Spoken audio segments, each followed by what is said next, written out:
এই বাংলাদেশের সংবিধান বিদ্যমান কাঠামোর মধ্য দিয়ে পরিপূর্ণ গণতান্ত্রিক ব্যবস্থা অর্জন করা সম্ভবপর নয়।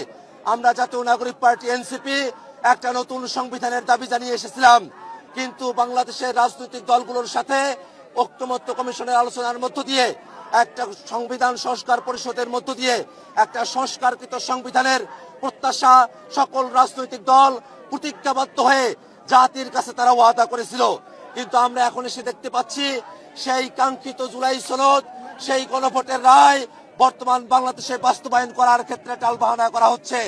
আমরা মনে করি জুলাই সনদের সঙ্গে প্রতারণা করা, গণভোটের সঙ্গে প্রতারণা করা, বাংলাদেশের জনগণের সঙ্গে প্রতারণা করা, স্বাধীনতার সাথে প্রতারণা করা, 24-এর সাথে প্রতারণা করা।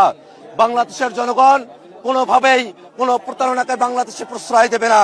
আজকে এই স্বাধীনতা দিবসে সরকার দলের কাছে আমরা বিনীত কণ্ঠে আহ্বান জানাবো, স্বাধীনতার মূল মন্ত্রকে ধারণ করে গণতান্ত্রিক বাংলাদেশ বিনির্মাণের জন্য 24 অভ্যুত্থানের আকাঙ্ক্ষাকে লালন করে গণভোটের রায়কে বাস্তবায়ন করে বাংলাদেশকে একটি গণতান্ত্রিক স্থিতিশীল রাজনীতির দিকে অগ্রসর করার জন্য আপনাদের কাছে আমরা আহ্বান জানাই।